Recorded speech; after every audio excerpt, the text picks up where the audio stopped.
Assalamualaikum warahmatullahi wabarakatuh. Nama saya Sudrajat, mengajar geografi di kelas 12 SMA Negeri 3 Sumedang. Saya akan membahas yaitu penggunaan struktur lahan perkotaan. Sebagaimana ketahui, ciri-ciri pola tata ruang di perkotaan yaitu antara lain sebagai berikut. 1. Tempat untuk memberikan kehidupan kepada kelompok orang yang kurang luas. 2.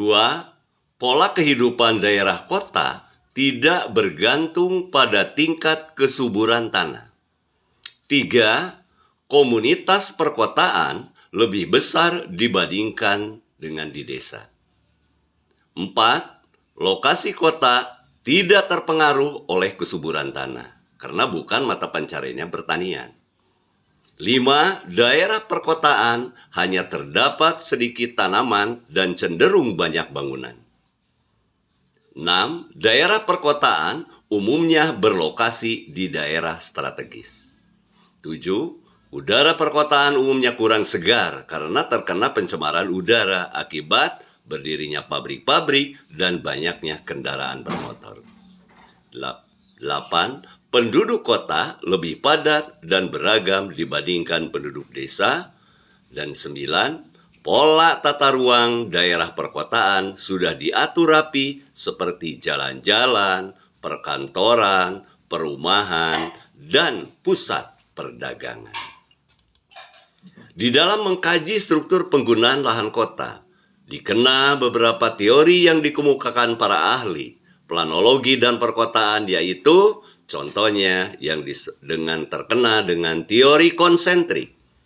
Dalam teori konsentrik dikemukakan oleh Ernest W. Burgess. Menurut teori ini, daerah perkotaan dibagi menjadi 5 wilayah, yaitu contohnya 1. Pusat daerah kegiatan atau PDK. Sering juga disebut sentra bisnis distrik atau CBD, dengan dicirikan adanya pusat pertokoan, kantor pos, bank, bioskop, dan pasar.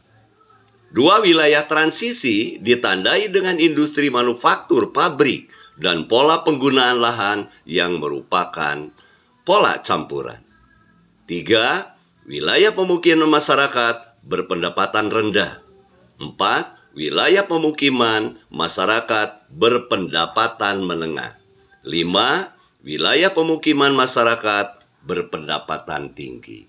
Nah, itu salah satu contohnya, umpamanya pola konsentris, yaitu London, Chicago,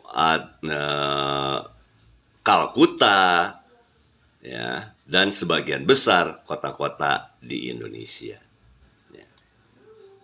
Kalau lihat dari pergeseran urbanisasi, jumlah kota metropolitan itu tumbuh dengan cepat disusul oleh kota besar.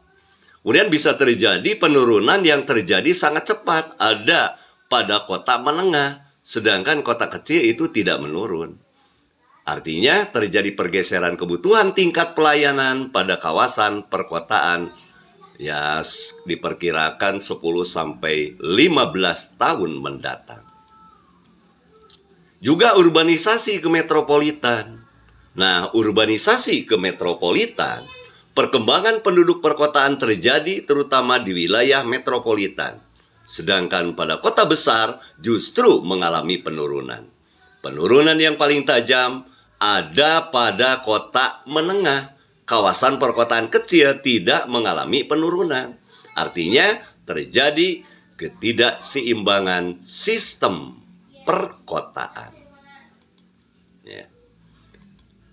Kemudian sebaran kota, umpamakan kini, ya.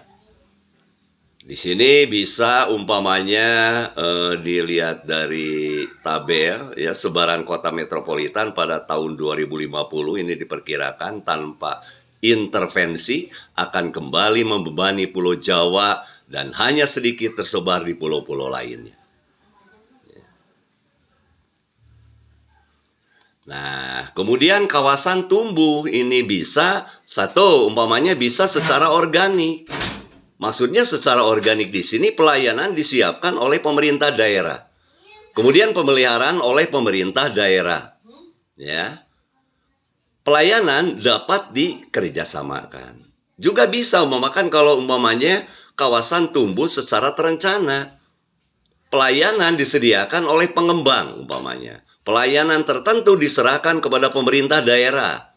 Pemerintah daerah melaksanakan pengelolaan. Nah, pelayanan dapat dikerjasamakan. Ya. Nah, di sini ada Undang-Undang 23 terhadap PP 14 tahun 2016.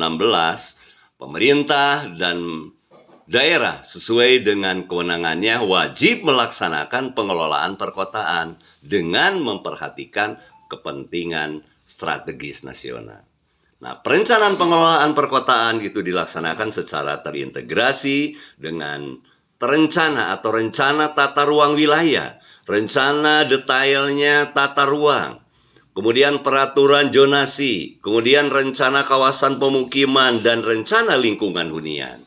Keintegrasian perencanaan pengelolaan perkotaan diselenggarakan sebagai kesatuan rencana pembangunan perkotaan nasional.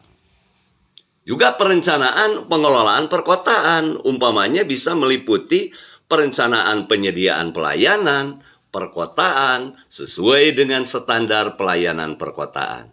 Perencanaan dan pengaturan aspek-aspek strategis dalam pengelolaan perkotaan. Nah, dokumen umpamanya pengelolaan perkotaan itu terdiri atas kebijakan dan strategi pengembangan dan pengelolaan perkotaan. Rencana keterpaduan penyediaan pelayanan perkotaan sesuai dengan standar pelayanan perkotaan dan indikasi program pembangunan dan pelayanan perkotaan. Pengendalian, bagaimana pengendaliannya? Nah, diantaranya pemberian insentif untuk mendorong pemanfaatan pelayanan perkotaan sesuai cakupan dan jangkauan pelayanan perkotaan. Pengenaan disinsentif untuk membatasi pemanfaatan pelayanan perkotaan sesuai dengan cakupan dan jangkauan pelayanan perkotaan. Kemudian, pengenaan sanksi terhadap setiap pelanggaran penyelenggaraan pengelolaan pelayanan. Nah, di sini umpamanya ada tim pengendali penyelenggaraan pengelolaan perkotaan atau TP4. Ya. Nah, itulah sajian atau bahasan mengenai penggunaan struktur lahan perkotaan. Ya. Sekian, terima kasih. Wassalamualaikum warahmatullahi wabarakatuh.